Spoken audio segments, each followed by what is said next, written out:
Hi hello guys, welcome back to Aadya colourful. ನಾನು Suma. Friends, ಇವತ್ತಿನ ವಿಡಿಯೋದಲ್ಲಿ ಒಂದು ಈವ್ನಿಂಗ್ ಸ್ನ್ಯಾಕ್ಸ್ ರೆಸಿಪಿನ ನಿಮ್ಮ ಜೊತೆ ಶೇರ್ ಮಾಡ್ತಾ ಇದ್ದೀನಿ.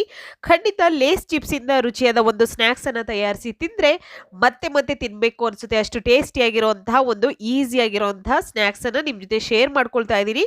ಸೊ ಈ ಒಂದು ಸ್ನ್ಯಾಕ್ಸ್ ಮಾಡೋದಕ್ಕೆ ಮೊದಲನೇದಾಗಿ ಇಲ್ಲಿ ಲೇಸನ್ನು ತೊಗೊಂಡಿದ್ದೀನಿ ನಾನು. ನೋಡಿ, ಇಲ್ಲಿ ಸ್ವಲ್ಪ ಭಾಗ ಮಾತ್ರ ನಾನು ಲೇಸನ್ನು ಹಾಕ್ಕೊಂಡಿದ್ದೀನಿ ಈ ಥರ. ಸೊ ಮನೆಯಲ್ಲಿ ನೀವು ಈ ಒಂದು ಲೇಸ್ ಚಿಪ್ಸನ್ನು ಹೇಗೆ ಮಾಡ್ಕೊಳ್ಳೋದು ಅನ್ನೋ ವಿಡಿಯೋ ಕೂಡ ನಾನು ಆಲ್ರೆಡಿ ಶೇರ್ ಮಾಡಿದ್ದೀನಿ. ಸೊ ಯಾರಾದರೂ ನೋಡಿಲ್ಲ ಅಂದರೆ ಖಂಡಿತ ಚಾನಲಲ್ಲಿದೆ, ಚೆಕ್ ಮಾಡಿ ಫ್ರೆಂಡ್ಸ್. ಓಕೆ, ನೀವ್ಯಾರಾದರೂ ಫಸ್ಟ್ ಟೈಮ್ ನನ್ನ ಚಾನಲ್ಗೆ ವಿಸಿಟ್ ಮಾಡಿದರೆ ಪ್ಲೀಸ್ ನನ್ನ ಚಾನಲ್ನ ಸಬ್ಸ್ಕ್ರೈಬ್ ಮಾಡ್ಕೊಳ್ಳಿ, ಹಾಗೆ ಲೈಕ್ ಮಾಡಿ, ಮತ್ತು ಹೆಚ್ಚೆಚ್ಚು ನಿಮ್ಮ ಫ್ರೆಂಡ್ಸ್ ಗ್ರೂಪಲ್ಲಿ ನನ್ನ ವಿಡಿಯೋಗಳನ್ನು ಶೇರ್ ಮಾಡಿ ಫ್ರೆಂಡ್ಸ್. ಓಕೆ, ಇವಾಗ ಈ ಥರ ಸ್ವಲ್ಪ ದೊಡ್ಡದಾಗಿ ನಾನು ಕೈಯಿಂದನೇ ಈ ಥರ ಚಿಪ್ಸನ್ನು ಮುರ್ಕೊಂಡಿದ್ದೀನಿ, ನೋಡ್ಬೋದು ನೀವು. ನಂತರ ಇದಕ್ಕೆ ಒಂದು ಅಥವಾ ಒಂದೂವರೆ ಒಂದು ಬೌಲ್ ಆಗೋಷ್ಟು, ಬೌಲ್ ಅಂದರೆ ಚಿಕ್ಕ ಬೌಲ್ ಆಗಿ ನಾನು ತೊಗೊಳ್ತಿರೋದು. ಸೊ ಆ ಒಂದು ಕಪ್ಪಲ್ಲಿ ನಾನು ಮಂಡಕ್ಕಿನ ಹಾಕ್ಕೊಳ್ತಾ ಇದ್ದೀನಿ. ಸೊ ನಾವು ಎಲ್ಲ ಪುರಿ ಅಂತೀವಲ್ಲ ಈ ಕಡೆ, ಸೊ ಆ ರೀತಿಯಾಗಿರುವಂತಹ ಒಂದು ಮಂಡಕ್ಕಿನ ಹಾಕೊಂಡ ನಂತರ ಇದಕ್ಕೆ ಒಂದು ಈರುಳ್ಳಿ ಸಣ್ಣದಾಗಿ ಕಟ್ ಮಾಡಿ ಹಾಕ್ಕೊಂಡಿದ್ದೀನಿ. ತುಂಬಾನೇ ಟೇಸ್ಟಿ ಇರುತ್ತೆ ಫ್ರೆಂಡ್ಸ್. ಈ ಒಂದು ಚಾಟ್ಸ್ ಅನ್ನೋಂತೂ ಖಂಡಿತ ಒಂದ್ಸಲ ತಿಂದರೆ ಮತ್ತೆ ತಿನ್ನಬೇಕು ಅನಿಸುತ್ತೆ. ಸೂಪರ್ ಆಗಿರೋಂಥ ಒಂದು ಕಾಂಬಿನೇಷನ್ ಇರುತ್ತೆ. ನಂತರ ಇಲ್ಲಿ ಹಸಿರು ಮೆಣಸಿನಕಾಯಿ ಸಣ್ಣದಾಗಿ ಕಟ್ ಮಾಡಿ ಹಾಕ್ಕೊಂಡಿದ್ದೀನಿ ನಾನು. ಮತ್ತೆ ಕೊತ್ತಂಬರಿ ಸೊಪ್ಪು ಕೂಡ ಹಾಕ್ಕೊಳ್ಳೋಣ. ಸ್ವಲ್ಪ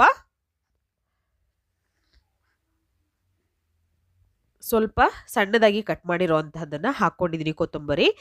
ನಂತರ ಇಲ್ಲಿ ಕ್ಯಾರೆಟ್ ತಗೊಳ್ಳೋಣ. ಸೊ ನೋಡಿ, ಇಲ್ಲಿ ಒಂದು 2ರಿಂದ 3 ಟೇಬಲ್ ಸ್ಪೂನ್ ಆಗುವಷ್ಟು ಕ್ಯಾರೆಟ್ ತೊಗೊಂಡಿದ್ದೀನಿ, ಸಣ್ಣದಾಗಿ ತುರಿದಿರೋ ಅಂತಹ ಒಂದು ಕ್ಯಾರೆಟು. ಸೊ ಈ ಚಾಟ್ಸಿಗೆ ಇವನ್ನೆಲ್ಲ ಹಾಕಿದ್ರೆ ತುಂಬ ಚೆನ್ನಾಗಿ ಬರುತ್ತೆ. ಖಂಡಿತವಾಗ್ಲೂ ಮನೆಯಲ್ಲಿ ನೀವು ಈಗ ಮಳೆಗಾಲ ಇರೋದ್ರಿಂದ ಸಂಜೆ ಏನಾದರೂ ಸ್ನ್ಯಾಕ್ಸ್ ತಿನ್ನಬೇಕು ಅನ್ನಿಸ್ದಾಗ ಖಂಡಿತ ದಿಢೀರಾಗಿ ಮಾಡ್ಕೊಳ್ಳೋವಂತಹ ಒಂದು ಸ್ನ್ಯಾಕ್ಸ್ ರೆಸಿಪಿ ಇದು. ಸೊ ಲೇಸ್ ಒಂದು ಪ್ಯಾಕೆಟ್ ಇದ್ದರೆ ಖಂಡಿತ ಮನೆಯಲ್ಲಿ ತಯಾರಿಸ್ಕೋಬೋದು. ಮತ್ತು ಇಲ್ಲಿ ಮಸಾಲ ಪೀನಟ್ನ ಹಾಕ್ಕೊಂಡಿದ್ದೀನಿ, ಕಾಂಗ್ರೆಸ್ ಕಡಲೆ ಬೀಜನ ಹಾಕ್ಕೊಂಡಿದ್ದೀನಿ, ಒಂದು 2ರಿಂದ 3 ಸ್ಪೂನ್ ಆಗೋಷ್ಟು. ಸೊ ಜಾಸ್ತಿ ಬೇಕು ಅಂದರೆ ಜಾಸ್ತಿ ಕೂಡ ಹಾಕ್ಕೊಳ್ಬೋದು. ಯಾರಿಗಾದರೂ ಮಸಾಲ ಕಾಂಗ್ರೆಸ್ ಕಡಲೆ ಬೀಜ ಮನೆಯಲ್ಲಿ ಹೇಗೆ ಮಾಡ್ಕೊಳ್ಳೋದು ಅಂತ ವಿಡಿಯೋ ಏನಾದರೂ ಬೇಕು ಅಂದರೆ ಖಂಡಿತ ನನಗೆ ಕಾಮೆಂಟ್ ಸೆಕ್ಷನಲ್ಲಿ ತಿಳಿಸಿ. ಈ ರೀತಿಯಾಗಿ ನಾವು ಕಾಂಗ್ರೆಸ್ ಕಡಲೆ ಬೀಜನ ಹೇಗೆ ಮಾಡ್ಕೊಳ್ಳೋದು ಅನ್ನೋದನ್ನು ನಾನು ತಿಳಿಸ್ಕೊಡ್ತೀನಿ. ನಂತರ ಇಲ್ಲಿ ರುಚಿಗೆ ಸ್ವಲ್ಪ ಉಪ್ಪನ್ನು ಹಾಕ್ಕೊಂಡಿದ್ದೀನಿ. ನಂತರ ಅಚ್ಕಾರದ ಪುಡಿ ಹಾಕ್ಕೊಳ್ತಾ ಇದ್ದೀನಿ, ಸ್ವಲ್ಪ ಹಾಕ್ಕೊಳ್ತಾ ಇದ್ದೀನಿ. ಖಾರ ನೋಡಿಕೊಂಡು ಉಪಯೋಗಿಸಿ. ಹಾಗೆ ಇದಕ್ಕೆ ಚಾಟ್ ಮಸಾಲ ಪೌಡರ್ನ ಹಾಕ್ಕೊಳ್ತಾ ಇದ್ದೀನಿ ನಾನು. ಚಾಟ್ಸ್ ಆಗಿರೋದ್ರಿಂದ ಸ್ವಲ್ಪ ಚಾಟ್ ಮಸಾಲ ಪೌಡರ್ ಹಾಕ್ಕೊಳ್ಳೋಣ. ಇಲ್ಲ ಅಂತಂದರೆ ಸ್ಕಿಪ್ ಮಾಡಿ ಜೀರಿಗೆನ ಪುಡಿ ಮಾಡಿ ಹಾಕ್ಕೊಳ್ಬೋದು. ಜೀರಿಗೆ ಪೌಡರ್ನ ಹಾಕ್ಕೊಳ್ಳಿ, ಚಾಟ್ ಮಸಾಲ ಪೌಡರ್ ಇಲ್ಲ ಅನ್ನೋದಾದರೆ. ಹಾಗೆ ಇದಕ್ಕೆ ಸ್ವಲ್ಪ ಡ್ರೈ ಮ್ಯಾಂಗೋ ಪೌಡರ್ನ ಹಾಕ್ಕೊಳ್ತಾ ಇದ್ದೀನಿ. ಇದ್ರೆ ಉಪಯೋಗಿಸಿ ಫ್ರೆಂಡ್ಸ್, ಇಲ್ಲ ಅಂತಂದರೆ ಇದನ್ನು ಸ್ಕಿಪ್ ಮಾಡಿ ನೀವು ಇದ್ರ ಬದಲು ಗರಂ ಮಸಾಲ ಕೂಡ ಒಂದು ಸ್ವಲ್ಪ ಹಾಕ್ಕೊಳ್ಬೋದು. ಓಕೆ, ಇಷ್ಟನ್ನು ಹಾಕಿದ ನಂತರ ತುಂಬಾ ಟೇಸ್ಟಿಯಾಗಿರೋವಂತಹ ಒಂದು ಚಾಟ್ಸ್ ರೆಡಿ ಆಗುತ್ತೆ. ಸೊ ಇದಕ್ಕೆ ನಾನು ಸ್ವಲ್ಪ ಸೇವ್ನ ಹಾಕ್ಕೊಳ್ತಾ ಇದ್ದೀನಿ. ಸೇವ್ ಇದ್ದರೆ ಈ ಥರ ಸೇವ್ನೇ ಉಪಯೋಗಿಸಿ. ಇಲ್ಲ ಅಂತಂದರೆ ಸ್ವಲ್ಪ ದಪ್ಪ ಖಾರ ಸಿಗುತ್ತೆ ಅಂದರೆ ಖಂಡಿತ ಅದನ್ನು ಕೂಡ ಹಾಕ್ಕೊಳ್ಬೋದು. ಮನೆಯಲ್ಲಿ ಸಿಗೋವಂಥ ಒಂದು ಇಂಗ್ರೀಡಿಯೆಂಟ್ಸ್ನ ಉಪಯೋಗಿಸಿ ನಾವು ಶುಚಿಯಾಗಿರುವಂಥ ಸ್ನ್ಯಾಕ್ಸನ್ನು ಮಾಡ್ಕೊಳ್ಳೋಣ. ಓಕೆ, ಈಗ ಚೆನ್ನಾಗಿ ಮಿಕ್ಸ್ ಮಾಡ್ಕೊಳ್ತಾ ಇದ್ದೀನಿ ನಾನು. ನೋಡಿ, ಈ ರೀತಿಯಾಗಿ ಮಿಕ್ಸ್ ಮಾಡ್ಕೊಳ್ಳೋಣ. ನಾವು ಲೇಸ್ ಪೀಸನ್ನು ಫಸ್ಟೇ ತುಂಬ ಸಣ್ಣದಾಗಿ ಕಟ್ ಮಾಡೋಕ್ಕೆ ಹೋಗಬಾರ್ದು.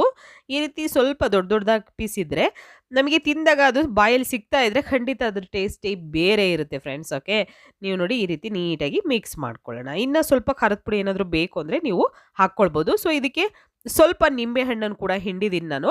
ಸೊ ಎಡಿಟಿಂಗಲ್ಲಿ ಮಿಸ್ ಆಗಿದೆ, ಸೊ ದಯವಿಟ್ಟು ಕ್ಷಮಿಸಿ. ಇದಕ್ಕೆ ಸ್ವಲ್ಪ ಒಂದು ನಿಂಬೆ ಹಣ್ಣನ್ನು ಹಾಕ್ಕೊಳ್ಳಿ, ಒಂದು ಅರ್ಧ ಸ್ಪೂನ್ ಆಗುವಷ್ಟು ನಿಂಬೆ ಹಣ್ಣನ್ನು ಹಾಕ್ಕೊಂಡು ನಂತರ ಮಿಕ್ಸ್ ಮಾಡ್ಕೊಳ್ಳಿ. ಈಗ ಒಂದು ತಟ್ಟೆಗೆ ನಾನು ಇದನ್ನು ಸರ್ವ್ ಮಾಡ್ಕೊಳ್ತಾ ಇದ್ದೀನಿ. ಲೇಸ್ ಚಿಪ್ಸಿಂದ ರುಚಿಯಾದ ಸ್ನ್ಯಾಕ್ಸ್ ತಯಾರಿಸಿ ತಿಂದರೆ ಮತ್ತೆ ಖಂಡಿತ ತಿನ್ನಬೇಕು ಅನಿಸುತ್ತೆ. ಅಷ್ಟು ಟೇಸ್ಟಿಯಾಗಿರುವಂತಹ ಈಸಿಯಾಗಿರುವಂತಹ ಒಂದು ಲೇಸ್ ಚಾಟ್ಸ್ ರೆಸಿಪಿನ ನಿಮ್ಮ ಜೊತೆ ಶೇರ್ ಮಾಡ್ಕೊಂಡಿದ್ದೀನಿ. ಸೊ ಈ ವಿಡಿಯೋ ಹೇಗನ್ನಿಸ್ತು ಅಂತ ತಪ್ಪದೆ ಕಾಮೆಂಟ್ ಸೆಕ್ಷನಲ್ಲಿ ತಿಳಿಸಿ. ಹಾಗೆ ಫಸ್ಟ್ ಟೈಮ್ ಏನಾದರೂ ನೋಡ್ತಾ ಇದ್ದರೆ ಖಂಡಿತ ವಿಡಿಯೋನ ಸಬ್ಸ್ಕ್ರೈಬ್ ಮಾಡ್ಕೊಳ್ಳಿ ಮತ್ತು ಶೇರ್ ಮಾಡಿ ಫ್ರೆಂಡ್ಸ್. ಓಕೆ, ಮತ್ತೆ ನೋಡಿ ಸ್ವಲ್ಪ ಲೇಸನ್ನು ತೊಗೊಂಡು ನಾನು ಈ ಥರ ಮತ್ತೆ ಸ್ವಲ್ಪ ಕೈಯಿಂದ ಮುರಿದು ಹಾಕ್ಕೊಳ್ತಾ ಇದ್ದೀನಿ. ಸೊ ಜಾಸ್ತಿ ಲೇಸ್ ಪೀಸ್ ಇದ್ದರೆ ತುಂಬ ಚೆನ್ನಾಗಿರುತ್ತೆ, ಹಾಗಾಗಿ ನಾನು ಹೀಗೆ ಹಾಕ್ಕೊಳ್ತಾ ಇದ್ದೀನಿ. ಬೇಕು ಅಂತಂದರೆ ನೀವು ಈ ಥರ ಕಟ್ ಮಾಡಿ ಕೂಡ ಹಾಕ್ಕೊಳ್ಬೋದು, ಇಲ್ಲಾಂದರೆ ಹಾಗೆ ಕೂಡ ಕೊಡ್ಬೋದು. ಲೇಸ್ ಚಾಟ್ಸ್ ರೆಡಿಯಾಗಿದೆ, ನೀವು ಕೂಡ ಟ್ರೈ ಮಾಡಿ. ಓಕೆ, ಇವತ್ತಿನ ವಿಡಿಯೋನ ಇಲ್ಲಿ ಮುಗಿಸೋಣ. ಮತ್ತೆ ಇನ್ನೊಂದು ಹೊಸ ವಿಡಿಯೋ ಜೊತೆ ಬರ್ತೀನಿ. ಬಾಯ್, ಸಿ ಯು, ಟೇಕ್ ಕೇರ್.